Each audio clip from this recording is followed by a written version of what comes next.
38. Here, the sentence will be respected. I will compose each sentence with care by minding what the rules of writing dictate. For example, all sentences will begin with capital letters. Likewise, the history of the sentence will be honored by ending each one with appropriate punctuation, such as a period or question mark, thus bringing the idea to momentary completion. You may like to know, I do not consider this a, quote, creative piece. I do not regard this as a poem of great imagination or a work of fiction. Also, historical events will not be dramatized for a, quote, interesting read. Therefore, I feel most responsible to the orderly sentence conveyor of thought. That said, I will begin. You may or may not have heard about the Dakota 38. If this is the first time you've heard of it, you might wonder, what is the Dakota 38?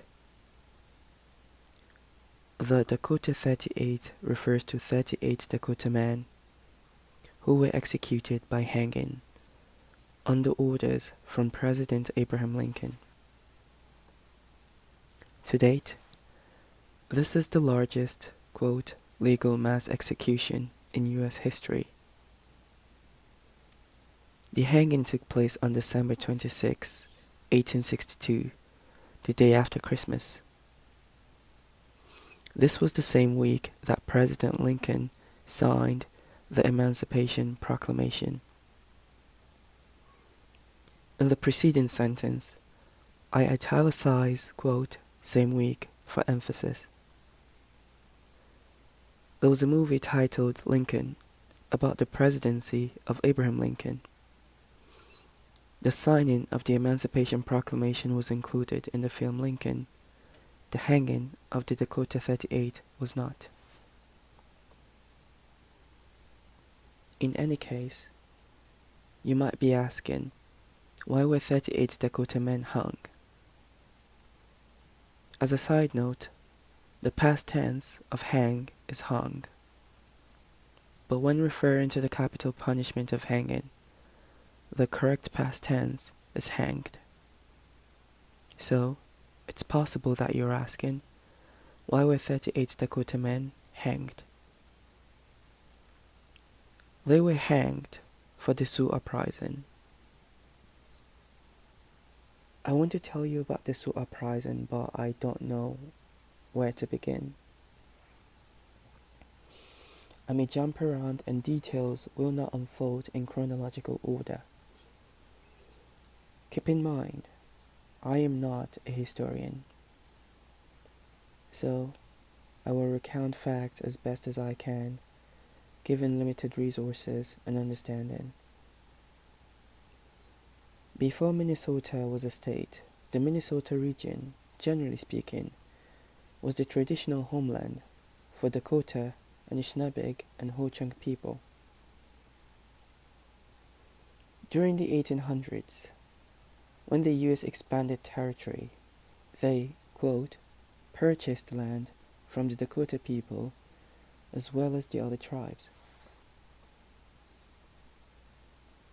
But another way to understand that sort of, quote, purchase is Dakota leaders ceded land to the U.S. government in exchange for money or goods.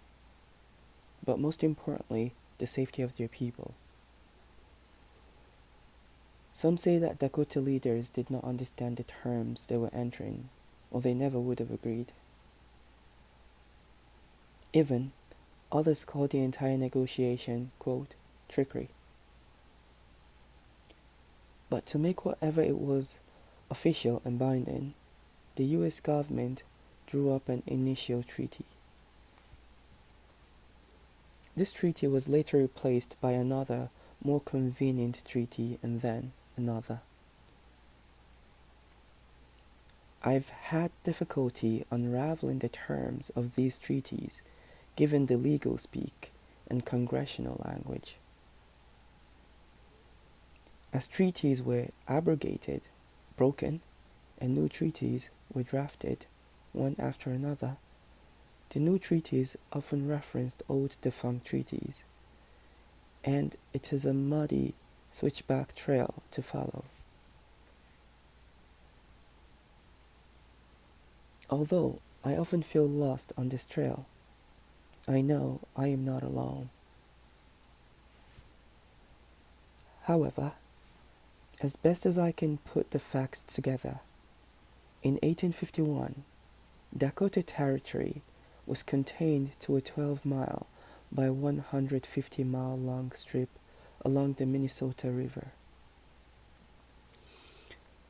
But just 7 years later, in 1858, the northern portion was ceded, taken, and the southern portion was conveniently allotted, which reduced Dakota land to a stark 10-mile tract. These amended and broken treaties are often referred to as the Minnesota Treaties.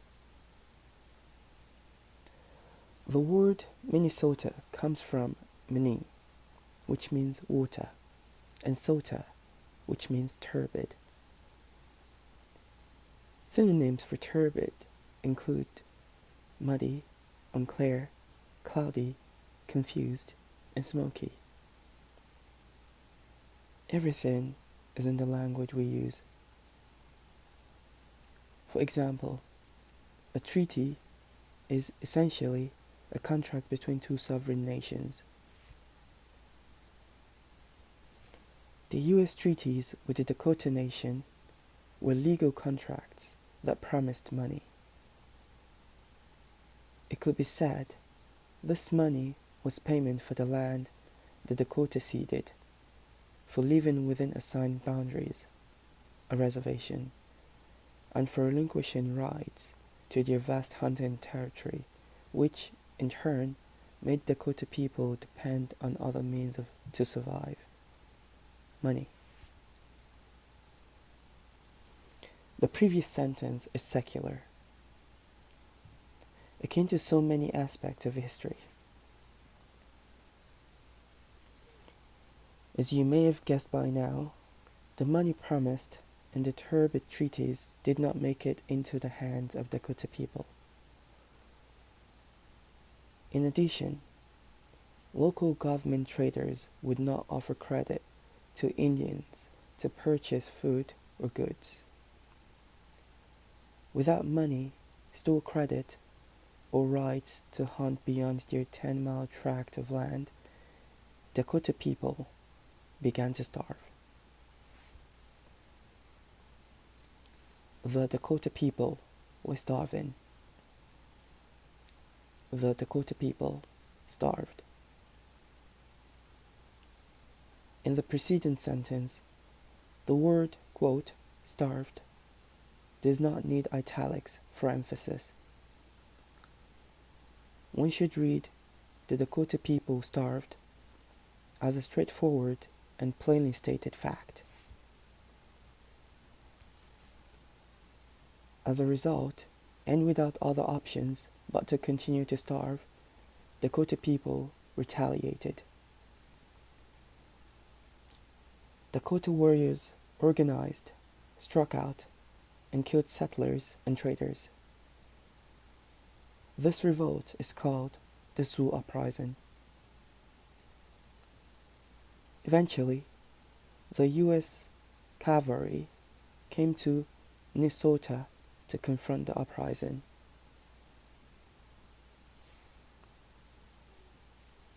More than 1,000 Dakota people were sent to prison. As already mentioned, 38 Dakota men were subsequently hanged. After the hanging, those 1,000 Dakota prisoners were released.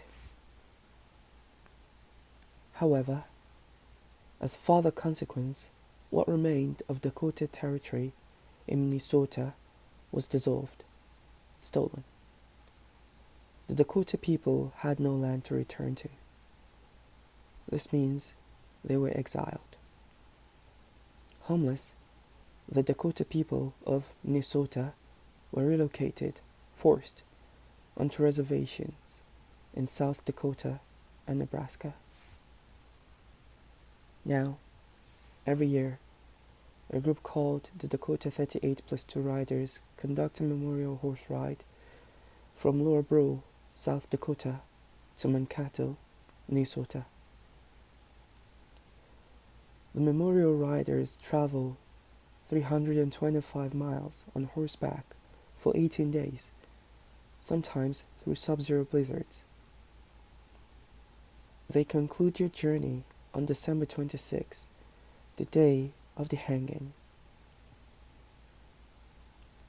Memorials help focus our memory on particular people or events. Often, memorials come in form of plaques, statues, or gravestones. The memorial for the Dakota 38 is not an object inscribed with words, but an act. Yet, I started this piece because I was interested in writing about grasses. So, there is one other event to include, although it's not in chronological order, and we must backtrack a little. When the Dakota people were starving, as you may remember, government traders would not extend store credits to Indians. One trader named Andrew Myrick is famous for his refusal to provide credit to Dakota people by saying, "If they are hungry, let them eat grass." There are variations of Myrick's words, but they are all something to that effect.